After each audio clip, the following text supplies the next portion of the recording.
Capoeira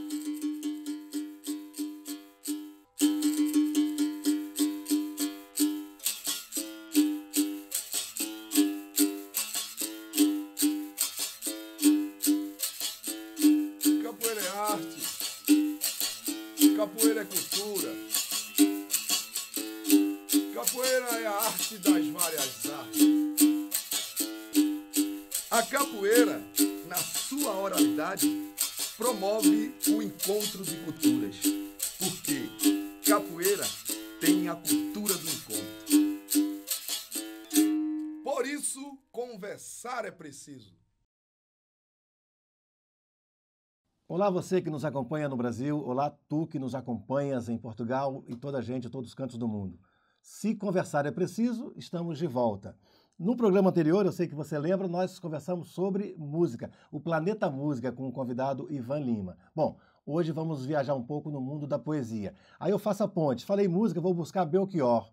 Enquanto houver corpo, espaço, tempo e um jeito de dizer não, ele canta. Aí a Cecília Meirelles disse o seguinte: eu canto porque o momento existe e a minha vida está completa.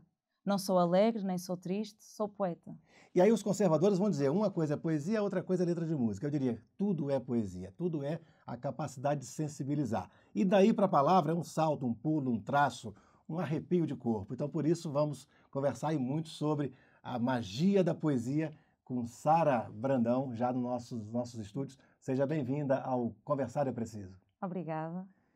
Eu vou começar por ler um excerto do livro Criárvore, que é um livro de infantil-juvenil escrito em poesia, que começa assim. Há alguém que dorme sobre as páginas deste livro, encosta-se à inclinação de uma letra e adormece sobre o abismo de cada palavra que começa. Mora no topo da montanha mais alta, do lugar mais alto, dos sonhos de uma criança pequena, onde, há um número incerto de anos, uma outra pessoa como ela plantou uma semente que hoje é a árvore mais antiga do mundo. Antes de te apresentar, me explica o que é o abismo da palavra. A expressão é belíssima. A palavra tem seus abismos? Responde Sim. depois. Vamos avançar, vamos avançar. Bom, Sara Duarte Brandão nasceu na cidade do Porto. É portista, mas torce pro Benfica, não? Eu não vejo gosto de futebol. E não vou dizer a data porque ela é muito novinha, dá inveja pra gente. Mas ela é nascida no Porto, mas se sente de todos os lugares que moldaram a sua infância. Por exemplo, Arouca. Mas em função do convívio com os avós. Então já se explica essa arte toda pulsando todo o tempo. Licenciada em Design da Comunicação, mestre em Estudos Literários, Culturais e Interartes e recentemente ganhou o prêmio Nortear com o Conto Ver. Sim, em 2018. 2018. Doutoranda e bolsista brasileira ou bolseira portuguesa no programa doutoral em Ciências da Educação da Faculdade de Psicologia e Ciências da Educação da Universidade do Porto. Dá tempo de fazer isso tudo e faz poesia. Isso é muito bom. E recentemente participou do Prêmio de Poesia Glória de Santana, esse ano, recebeu uma menção honrosa. Sim, com o livro publicado pela editora Urutau. Beleza. Lembrando, o nosso programa tem 3 quadros. Primeiro, Brasil, cá estamos Brasil. Ela tem uma relação com o Brasil porque os avós são de... não são os meus avós. Uma bisavó era brasileira, sim. Uma bisavó brasileira. Depois o meu padrinho emigrou para o Brasil muito novo. Emigrou de onde? Portugal? De Arouca, de Arouca. Tropeço. E entretanto casou com uma brasileira e a partir daí, pronto, os meus primos desse lado da família já são todos brasileiros. Mas você falou também algo de Angola. Sim, porque a minha avó era angolana e casou-se com um português de Arouca, Tropeço, o meu avô. Portanto, o meu pai e a minha tia chegaram a nascer lá e a viver lá, a vir depois na altura da Revolução. Então, traduzindo, olha, Brasil, Angola, Portugal. Música, poesia, Sara. A cultura do encontro, ou o encontro de culturas, que é o segundo quadro do nosso programa. Aí depois eu avanço para uma casa portuguesa com... Certeza. Não, brasilidade. Okay. Brasilidade. É trazer a brasilidade nossa de cada dia para conversar e buscar esse sorriso bonito assim. Podemos começar então? Sim, claro. Então vamos a isso. Olha, abro aspas. Vou trazer aqui um pensamento do filósofo francês Gilles Deleuze. Ele diz o seguinte, olha, quando alguém pergunta para que serve a filosofia, a resposta deve ser agressiva, visto que a pergunta pretende ser irônica e mordaz. A filosofia não serve a nenhum poder estabelecido. A filosofia não serve a nenhum poder estabelecido. A filosofia serve para prejudicar a tolice. A filosofia prejudica a tolice, graças a Deus. Faz da tolice algo de vergonhoso. Bom, aí o Ferreira Goulart, poeta brasileiro do Maranhão, disse algo parecido, que a poesia não serve para nada. Ela não é serviçal, ela é autônoma. Como é que você vê essas duas passagens sobre o seu trabalho, o trabalho filosófico e poético? Eu acho que a poesia é uma resposta natural às coisas. Eu acho que é um bocado como qualquer expressão artística, que nós somos super incentivados quando somos mais novos a produzir, não é? Nas crianças é muito, sei lá, achamos que sempre que é produtivo, se fizerem muitos desenhos, se fizerem trocadilhos com palavras, se brincarem nesse sentido. A escrita e criativa. depois, sim, e depois quando crescemos parece que isso já não pode ser levado a sério, já temos que fazer coisas mais sérias, mas no fundo é aquilo que nos é mais natural, é uma resposta natural. Sim. A qualquer... E humana. Sim, a qualquer... E não tem que ser uma resposta profissional, não quer dizer que toda a gente queira trabalhar com a palavra ou queira trabalhar com a imagem, mas toda a gente passa por ela, até porque toda a gente consome literatura, consome pintura, consome séries, filmes, o que for. Então, acho que é uma resposta humana e natural à vontade de ser e de ser na loucura, sim. Perfeito. Aí você diz o seguinte, profissionalmente se inibe a palavra, ou seja, profissionalmente não há muito espaço para a poesia, para o verso. Não é um desperdício? Ou seja, como que pode alguém ser um bom profissional se abre mão dessa parte infantil, humana, e que a poesia nos veste o tempo todo? Ou seja, não seria um mundo melhor se a gente pudesse ter mais poesia? Até porque se ela não é serviçal e se ela não atende aos caprichos de mercado, ela talvez salvasse o mercado do pouco humanismo que o mercado pratica. Ou não, como diz Caetano Veloso. Eu acho que seria um bocadinho, se calhar, um lugar mais honesto, ou porque as pessoas quando respondem a algo com poesia ou poeticamente, eu acredito que vem de um lugar muito honesto e muito cru. E nós tentamos tapar muito esse lugar, não é? Hoje em dia é tudo... As pessoas são mais um número, são uma média, o que tiveram, código de barra, sim. um QR Code. Então acaba por ser uma coisa menos autêntica nesse sentido. E a Sara, nesse momento, é otimista ou acha que, infelizmente, a gente não tem muita possibilidade da poesia nos invadir e ganhar os espaços comerciais? Por exemplo, você vai para um programa de auditório de televisão, tem várias canções que, não reclame comigo, mas muitas de péssima qualidade, mas aquilo tem uma audiência gigantesca. Agora, já vimos alguém declamar um poema numa televisão aberta, ao vivo, em direto? Raramente. Sim. E como é que a gente quer preparar os miúdos para essa sensibilidade se a gente vai sempre no recorte comercial? Não é verdade? Sim, acho que... Mas fica à vontade para discordar, por favor. Não, eu concordo. Eu sou otimista e pessimista no mesmo dia, depende da altura do dia.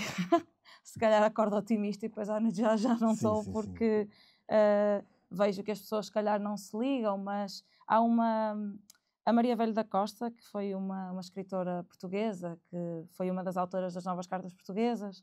Há uma entrevista dela nos arquivos da RTP com as outras três Marias, com a Maria Isabel Barreno e com a Maria Teresa Horta, em que ela diz uma coisa em que o entrevistador lhe pergunta, não acha que isto parafraseando muito mal, não acha que a Novas Cartas Portuguesas é um livro muito complicado?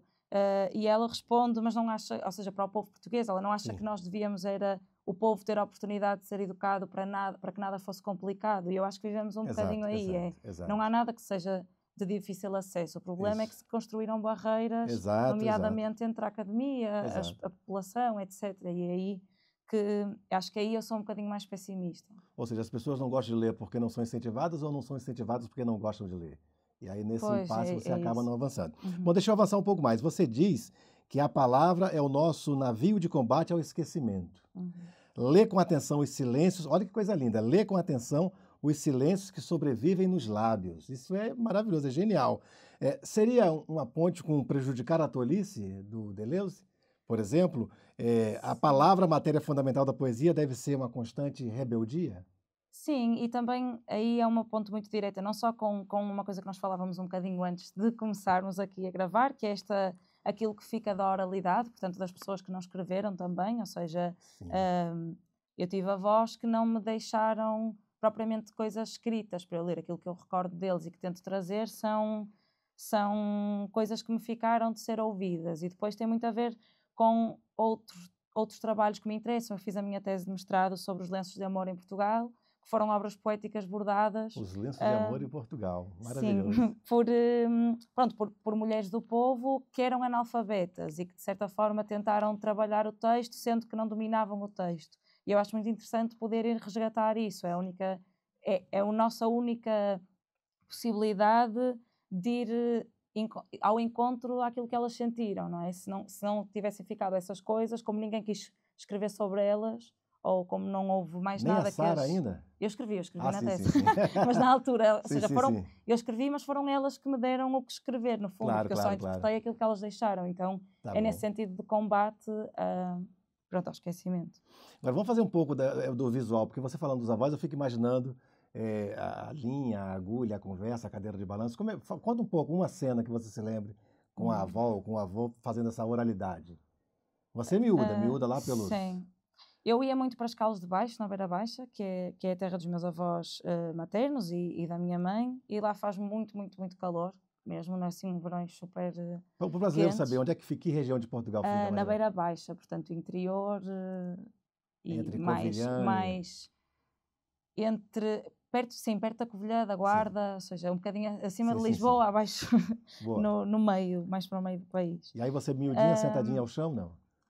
Sim, íamos muito para o pé das colher laranjas, e aí o meu avô falava muito, e eram coisas muito, sei lá, corriqueiras e naturais, era muito seguir a vida deles um bocado no campo, uma vida que eu desconhecia aqui, não é? Que não era a minha vivência no Porto, e que eu achava muito interessante, muito bonitas, assim, coisas soltas que os meus avós diziam, e que acho que me ficaram sempre pontuadas, até por essa coisa de que era a capacidade de falar de coisas que eu também não conhecia. Sim. E que ninguém me mostrava que fossem importantes, não é? Porque na escola nós temos que aprender um determinado tipo de coisas e depois, de repente, somos confrontados com outra realidade que, para mim, acabou por me moldar bastante. E nem precisava anotar nada? Não. São coisas que ficaram, acho que sim. Muitas agora devem ser mentira ou meio que ficcionadas. E que deveria ser uma prática constante, né? Netos e avós se encontrando na cultura do encontro para fazer essa oralidade. Bom, está na hora de pedir mais um trecho de poema, mais um fragmento. Mas antes, só para provocar, você responde depois. Poesia em tempo de TikTok, ou seja, o TikTok é para ontem, 1 minuto, alguns segundos, e, na minha opinião, muitas vezes sem conteúdo, sem profundidade. A poesia, ao contrário, é na vala na carne. Como é que você vê a sua poesia nesse momento em que está todo mundo na pressa de resolver tudo em minutos? Mas antes disso, qual é o fragmento que você vai trazer? Já é o Descolonizar? Sim, vou ler do Descolonizar e acho que vou fazer aqui à sorte, porque... ok.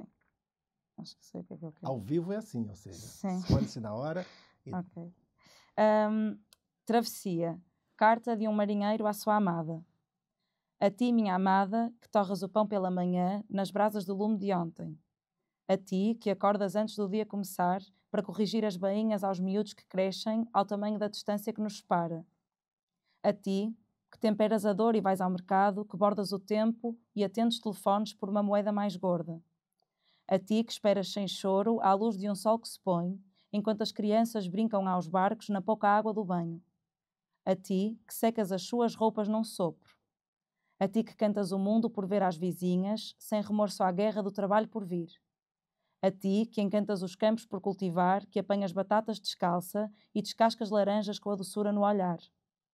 A ti, que curas feridas e sangras sem mostrar, que mergulhas na história do teu nome, que perguntas do meu regresso às estrelas. A ti que aprendes a lua para saber das marés.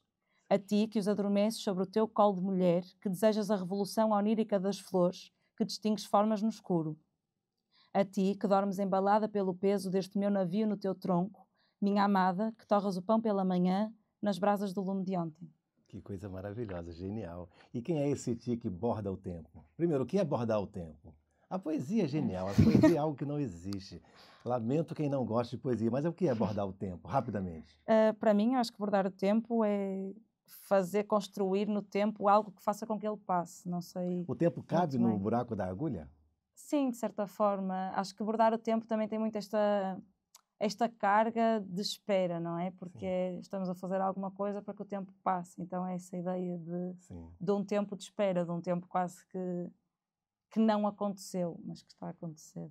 E por falar em tempo, volta então à questão do TikTok. Como é que você vê essa questão? O quanto essas tecnologias facilitam na transmissão da poesia, que pode ser bem utilizado, ou não, ou o quanto que isso, de alguma maneira, é mais um incentivo para que não se leia e se sinta o cheiro do livro? Eu acho que tenho o bom e o mau, não acho que seja uma pessoa muito indicada para falar sobre, porque como eu não tenho e não sei muito bem como é que funciona, ou seja, nunca estive no TikTok para perceber se passa, como é que se passa poesia ou não. O mundo tem salvação. Ou como é que acontece. Acho que se calhar caminhamos para uma altura onde as pessoas estão mais dispostas a criar soluções muito digitais e pouco no papel, que eu acho que vão prejudicar um bocadinho o ensino e a infância e até a criatividade das crianças, porque... E também tem outras questões de classe. Acho que se nos preocuparmos muito em passar poesia através de uma rede social que tem implicações, que é ter um bom telefone ou um bom computador e uma boa ligação de internet, estamos a esquecer-nos de um grupo de crianças que não têm esse acesso e que o papel ainda é uma coisa muito mais fácil de transmitir, até porque temos as bibliotecas, etc. Então, pronto, acho que se calhar pegaria nesse problema e pensava que se calhar era mais importante ainda continuarmos a passar em mão. Perfeito. Você falou do Bordar o Tempo e na sua trajetória tem uma cocriação de um projeto que envolve tricô. Sim. Fala um pouco sobre isso. Sim, é no Porto? Foi no Porto. Foi um Como projeto é que chama o projeto? Knit and Wine. Foi um projeto que eu desenvolvi com... Traduzindo. É tricô e vinho. Tricô e vinho, coisa linda. Foi um projeto... e vinho. Tem algo melhor? Se trouxer um bolinho de milho, vira uma conversa mineira. Foi um projeto que eu desenvolvi com uns amigos quando percebemos que começámos a aprender tricô um bocado na faculdade, porque fizemos uma cadeira de textos e também muito com os nossos avós e assim, e começámos a perceber que sempre que à noite íamos beber um copo de vinho ou uma cerveja, levávamos o tricô, portanto tornou-se um vício. Íamos e depois pensámos, se calhar há mais pessoas que iam gostar de se juntar a fazer isto, num ambiente não de workshop, nem de laboratório, ou seja, não eram, e ainda são, não são encontros que tenham um objetivo, vamos sair daqui e toda a gente vai fazer uma meia, não, se calhar algumas pessoas vão só aprender a começar, outras vão desistir, outras vão estar mais pelo vinho, outras vão fazer uma camisola muito melhor do que eu alguma vez vou fazer. A ideia era mais só pelo convívio, até pelo convívio intergeracional tínhamos assim muitas pessoas que frequentavam sempre, que eram mais velhas, como muito jovens, então era esse encontro, estimular esse encontro ao vivo, intergeracional. Sim, gerações muito... E o som é muito bacana, tricô e vinho, ou seja, dá uma combinação bem interessante. Sim, o nome na altura foi em inglês porque por que em inglês e não já passar para o nosso? Porque nós chamávamos ou seja, foi uma coisa que envolveu muitas pessoas que vinham de Erasmus e assim, a ideia era também tentar chamar mais muita gente. Sim. Acho que eu se calhar não daria o nome em inglês, não sei, mas na altura fez-nos sentido e também foi um bocado uma resposta àquilo que nós achámos que fazia sentido para o projeto, que começou assim... vamos chamar pessoas aleatórias, portanto, vamos convidar por isto e depois organizar estes encontros. Sim. Momento fofoca. Eu acho que esse programa ele é lunático, porque o Ivan é Planeta Música no mundo todo. E a Sara não é da Terra, não. A Sara é de outro planeta, porque poesia não tem TikTok, traz toda essa riqueza. Não vou dizer a idade não, porque não vou dizer a idade, mas ela é muito miúda e traz uma bagagem muito bacana. Que interessante. Agora, prêmios. Eu vi que você, na sua trajetória, já conquistou alguns prêmios de poesia, de romance, enfim. Eu queria que você falasse um pouco sobre isso. A gente sabe que o prêmio é um grande incentivo até para o autor ingressar no mercado, mas há também sempre muita desconfiança sobre os prêmios, ou seja, se não era carta marcada ou se não era interesse da própria editora. Alguns até denunciam que algumas editoras se apropriam dos candidatos e depois usam parte dos textos. Como é que a Sara vê essa questão dos prêmios, até já, digamos, incentivando os novos autores? Eu acho que os prêmios são uma coisa como qualquer outra. É um acaso, ou seja, não acho que diga mais nem menos sobre uma pessoa. Sim. E acho que é preciso ter atenção àquilo a que se concorre, na medida em que, por exemplo, acho muito mais justo e válido os prémios que são anónimos, e aqueles que eu concorri foi sempre por sugestão de pessoas que me disseram, olha, manda para aqui, manda isto, e foram todos anónimos, à exceção de com um livro já publicado.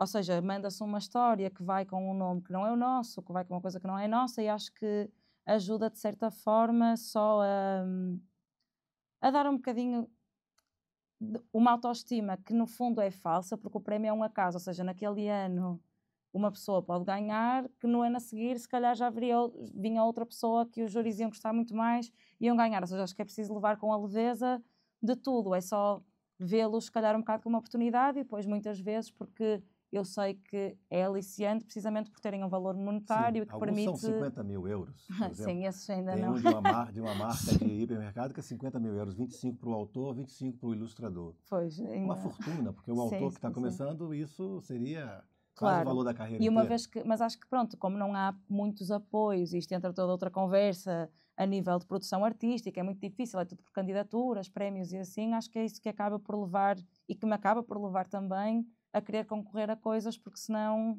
fica muito complicado, porque não é propriamente um emprego constante, mais constante. Perfeito. Bom, do texto para, digamos, a produção editorial, você cofundou a Trus Trus Editora, no Porto. Sim. Literatura infanto-juvenil, na qual você é designer e autora. E antes de falar sobre isso, eu queria que você mostrasse para a gente belíssimas capas que você traz. Esse aqui, não, o pequenininho, eu vou falar dele mais daqui a pouquinho. Okay. Qual é o título dele? Descolonizar o sujeito poético. Descolonizar o sujeito poético, ou seja, maravilhoso, pela Urutau. Esse vermelho podemos mostrar, né? Não atrapalha com o encontro, o desencontro das cores. A capa é destacável. Você me disse que as letras são... Não, mostra você que destaca as letras e cada dono utiliza... ou seja, é uma palavra inventada, que é criárvore, e as letras são destacáveis, portanto, cada pessoa depois é que tira as letras que quer, que ficam com este fundo. Dá para tirar, por exemplo, cravo, e a ideia, pronto, é a leitura começar logo com o título, digamos, com uma brincadeira com o título. Deixa eu ser velho rabugento. Para quem fala que as tecnologias ajudam na interação, esse também, ou seja, o miúdo ou o graúdo recolhe a letra e faz a sua montagem, palavra a palavra. É, de novo, fazer emergir a palavra, nesse caso usando os dedos, as mãos, sim, enfim, maravilhoso. Mas tem mais coisas aqui. Esse aqui eu tenho que mostrar com cuidado por conta do encontro de cores. A geração dos bancos de madeira. Fala um pouco sobre isso? Esse foi o primeiro livro da Trus Trus, que foi uma história assim inusitada, que foi escrita depois de eu perder um dos meus avós, na perspectiva de uma criança que perde um avô. E foi um livro que foi publicado em 2020 e que recentemente foi usado como texto para uma peça de teatro no Bando dos Gambuzinos, e que então acho que revitalizou o meu gosto por ele, porque de repente vi-o dito e trabalhado na voz de crianças. Isso. Quando vai para o teatro, você também vai para o palco? Não, isto aqui foi uma coisa com... Bom, e esse aqui, então, é maravilhoso, sobre o 25 de abril. E como é que chama? Realizadores da Liberdade? Tem um capítulo que fala sobre isso? Os Fazedores da Liberdade. Os Fazedores de Liberdade. Sim. Que coisa maravilhosa. Mas a gente vai voltar nele, porque ele realmente é muito bom, e você vai falar das associações, dos envolvimentos. Antes disso, o ouvinte nos pede pelo ponto eletrônico, é hora de um fragmento poético. Vamos lá. Eu ia ler do Descolonizar na mesma. Vamos usar e abusar do talento da Sara. Porque ia ler a resposta ao poema que eu li antes, porque há uma carta que é enviada pelo marinheiro à amada, e depois há uma resposta que tem de título Revés. Carta de uma amada ao seu marinheiro. Meu amor, aprendi a palavra pátria numa coluna de jornal que rasguei sem pagar. Guardo o papel no sutiã junto ao meu peito. Está caro querer saber de ti. Cobram-me as palavras com desdém, como se a minha curiosidade declarasse o início do fim do meu lugar de mulher em espera. Meu amor, da pátria sei o que conheço. Os lençóis a secar no quintal, o cheiro da lareira entranhado na roupa dos miúdos, o preço dos legumes a ferver numa panela pequena, as conversas das vizinhas e as chamadas "Sim, doutor, o senhor engenheiro já está a caminho". A fotografia do nosso casamento dentro de um livro, para o qual não tenho tempo de entender. A mesa e as cadeiras da cozinha tal como as recordas. O sabor tricotado dos dias mais frios, o saber de longe sem coordenadas. o dizer às crianças que vens logo, sobre o céu que partilhamos, a cor das frutas que colho na primavera, o aroma que se adivinha dos cravos, a dimensão do mar na palma da mão por fechar, o suor salgado da incerteza de te ver, a nossa casa em movimento de saudade. Meu amor, pátria, aprendi a do pão torrado pela manhã nas brasas do lume de ontem. Dos lumes de ontem. Repete bem aquela frase que fala da roupa nu, secando a roupa, porque o Alceu Valença fala, e o sol coarando nossa roupa no varal, que eu acho uma composição, uma construção maravilhosa. Imagina o sol coarando nossa roupa no varal. E você traz algo parecido. É estendal, certamente, só não sei onde é que está. Não tem mal. Essa capacidade de trazer o dia a dia para o texto poético, quando fala das frutas, quando fala do pão, do forno, realmente é genial e emocionante, muito bonito. Muito bom. Bom, vamos avançar um pouco mais. Na verdade, você também, queria que você falasse então, exatamente sobre esse trabalho, pode ser? Sobre a grande parceria com várias... Você vai falando e eu vou aleatoriamente mostrando, pode ser? As imagens são belíssimas e bacana quando você traz, eu vi aqui a Associação de Moradores da Bolsa, várias associações, diga lá. O 50 Abris foi o último projeto da Trus Editora, foi um livro onde nós convidámos 50 autores e autoras residentes em Portugal, não necessariamente portugueses, para conviverem com 50 grupos de 28 instituições e associações do Grande Porto. Ou seja, nós fomos a associações que trabalham com refugiados, com prostitutas e prostitutos, com ex-reclusos, com jovens que estão na prisão de menores, migrantes, crianças, lares onde vivem idosos. Fomos a vários sítios que trabalham com pessoas com capacidades muito diferentes, quer a nível cognitivo, quer a nível físico. E a ideia foi ir a estes lugares onde normalmente não vão encontros culturais, à exceção de outros projetos, por exemplo, como a Leitura Furiosa, que também acontece mais ou menos neste contexto, e foi falar sobre liberdade e depois resultou, cada encontro resultou num texto escrito pelo autor ou autora e aqueles a que nós chamamos de coautores e coautoras, que os nomes também estão na capa, estão de toda a gente.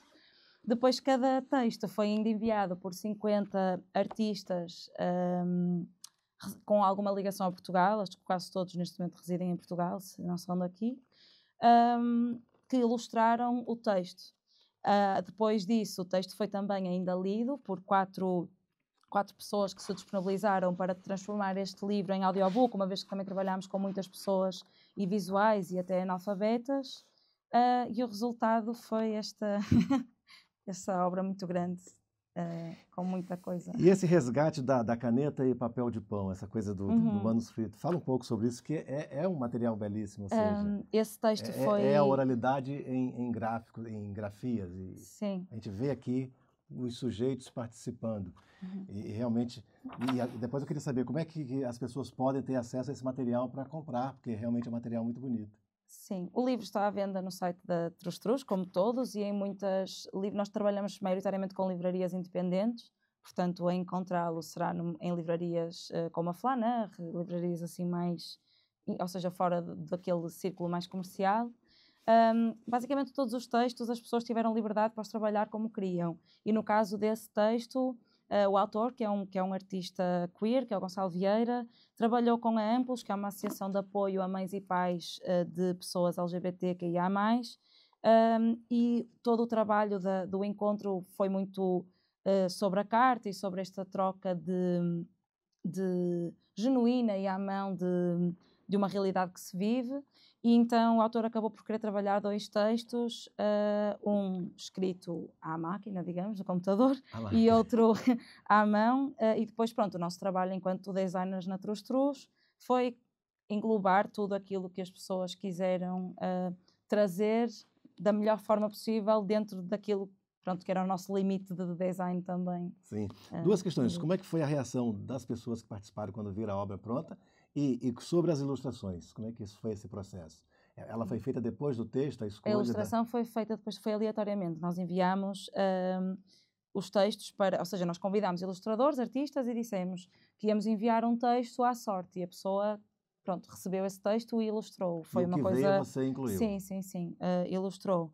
A recepção foi a coisa mais emocionante e mais bonita. Foi ver o entusiasmo das pessoas de se verem no livro. Nós oferecemos um livro a cada grupo que participou e, portanto, as pessoas têm esse livro e é uma coisa que é delas e foi poderem ir, foi irem ao lançamento, irem as pessoas da CAIS, irem rapazes do Centro Educativo Santo António, portanto, pessoas que normalmente não vão a estes eventos e de se verem representados. Eu acho que não é uma questão mesmo sentimento de pertença. Sim, a partir da palavra. Sim, nós dizemos muito que esse livro foi só a construção de um palco, ou seja, as pessoas já têm todas voz e têm todas as coisas a dizer.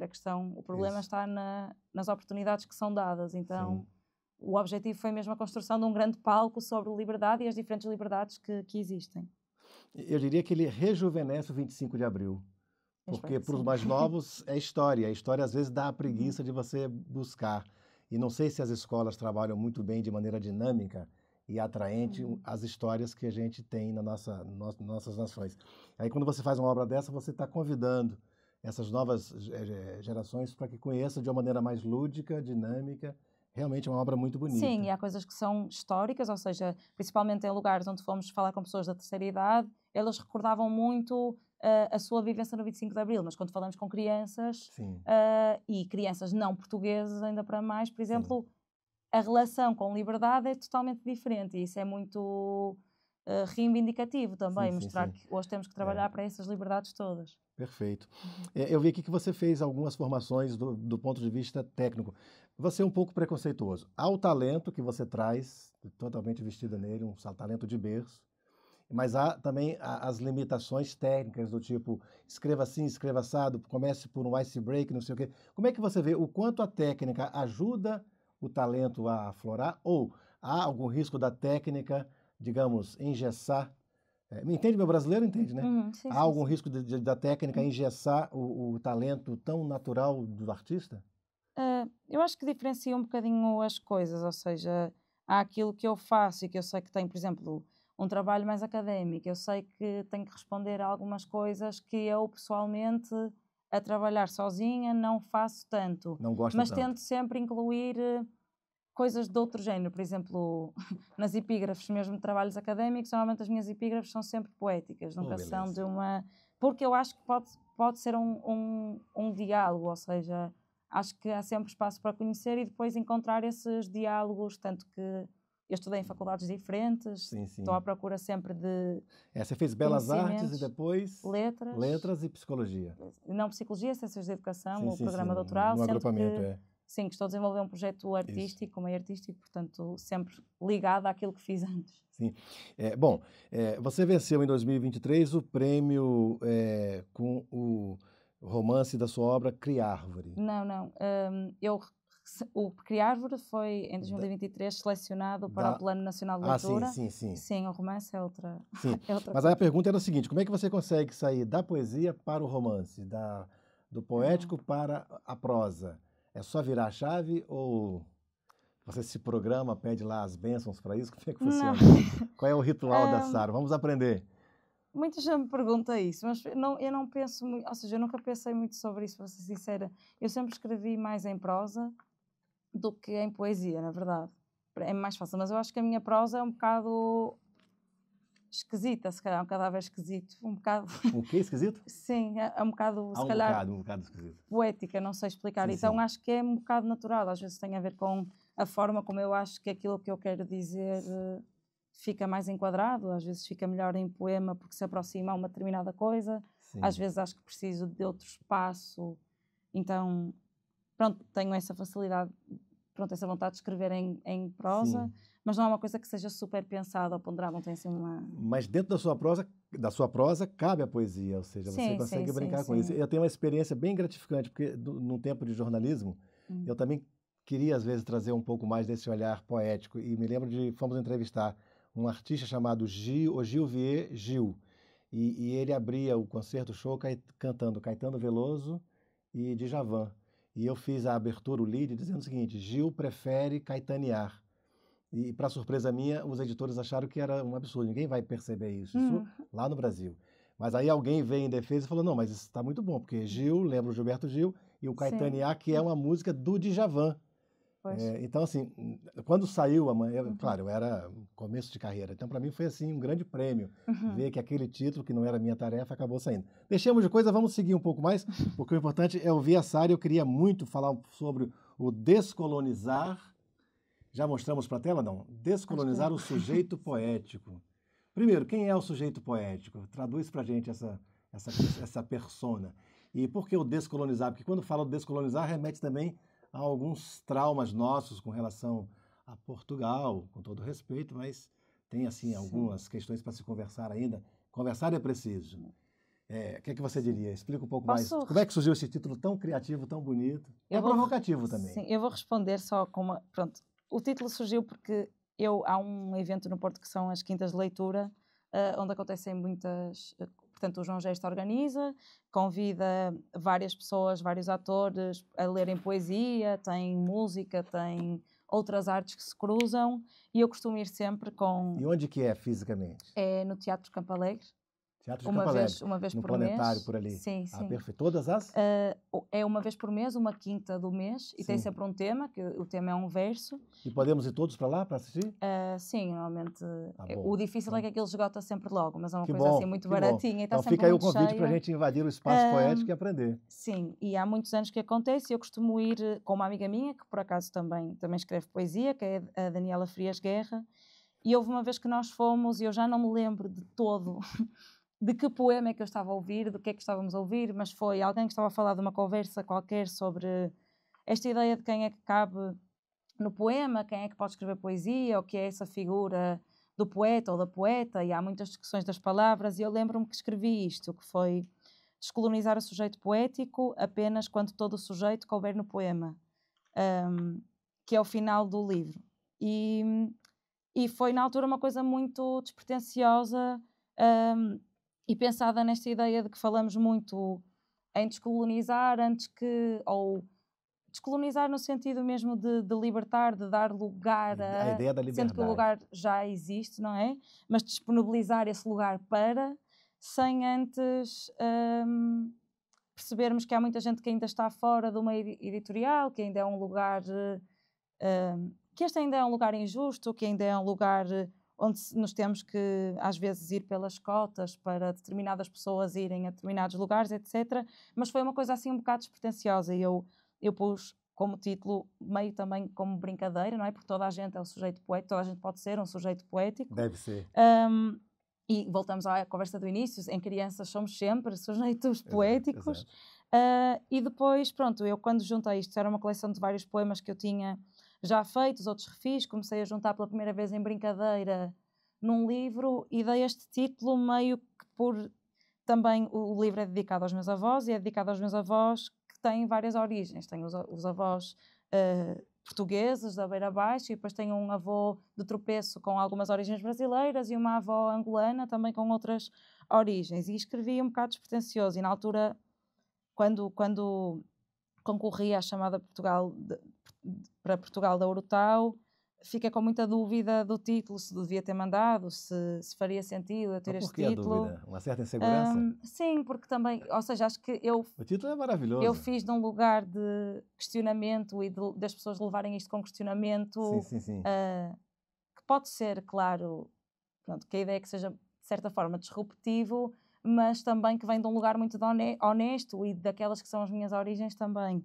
Então não queria que fosse interpretado de outra forma assim, e na altura ainda cheguei a perguntar ao Vladimir da Urutau se faria sentido mudar o título, e ele, não, porque depois casa perfeitamente com o final, deixa estar assim, tipo, vai ser assim. Eu, não mexa, a obra está pronta.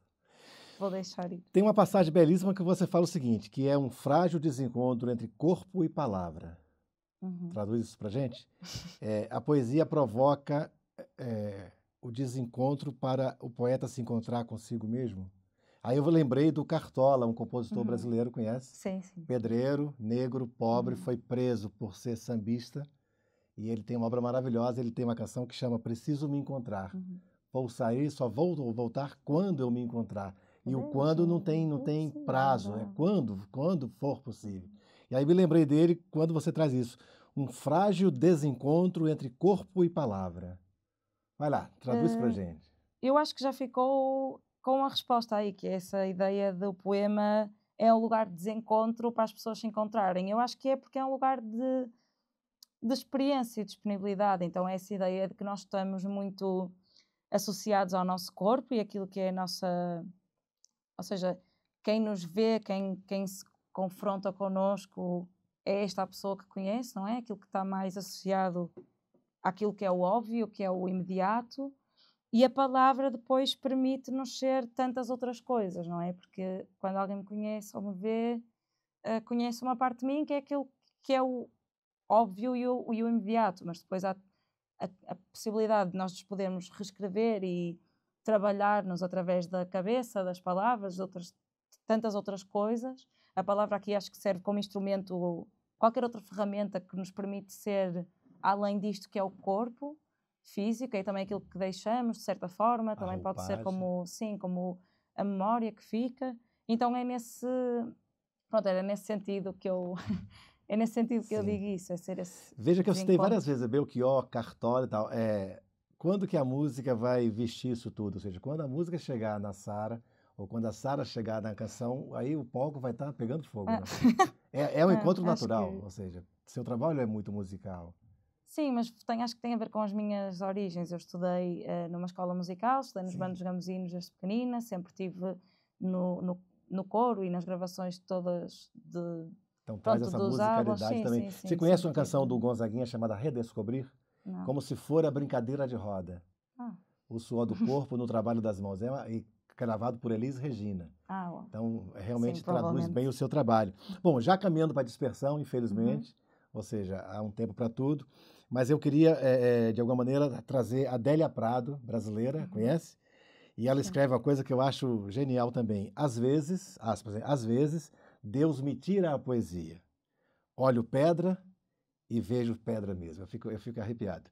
Às vezes, Deus nos tira a poesia. Eu olho uma pedra e vejo pedra mesmo. Ou seja, me parece que é a desesperança de quem vê tanta coisa boa na realidade que não é tão boa. Como é que você explica esse olhar de poeta, aquilo que Saramago dizia?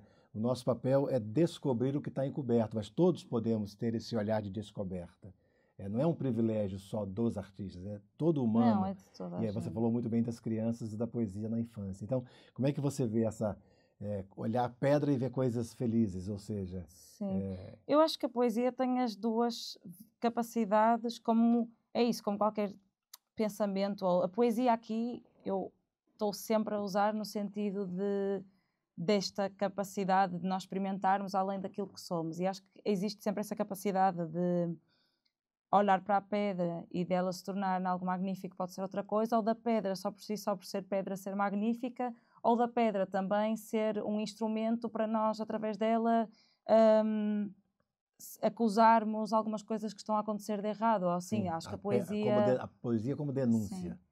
No 25 de Abril, uma das coisas que ficou muito conhecida foi o cartaz da Vieira da Silva, que foi para a rua, que dizia: a poesia está na rua. Porque, no fundo, foi uma revolução poética nesse sentido de que muitas das formas que... Eu lembro-me sempre de ser pequenina e aprender que algumas das músicas das cantigas de revolução tinham códigos. E, ou seja, foi através da música que... Lembro-me de andar nos gamozinhos e de me ensinarem que o pampararapiri, queria dizer vão parar rapide.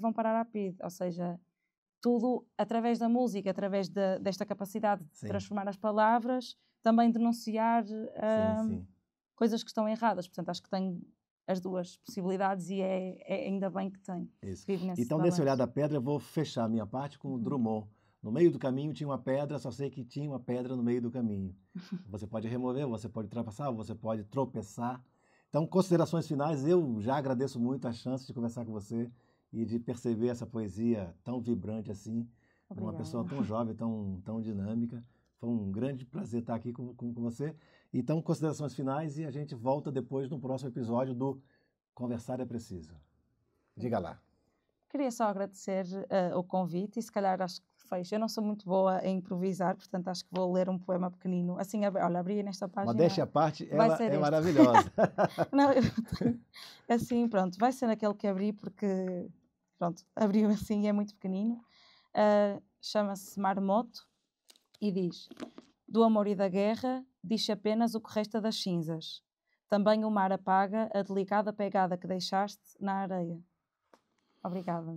Enquanto houver corpo, espaço, tempo e um jeito de negar, nós faremos poesia. Até o próximo. Vem aí depois um episódio sobre capoeira. A capoeira é a oralidade, a cultura, é encontro imperdível também. Então, continue conosco porque a gente faz a transformação a partir da música da capoeira, da poesia e desse trabalho da oralidade. Grande abraço. Obrigada. Até já.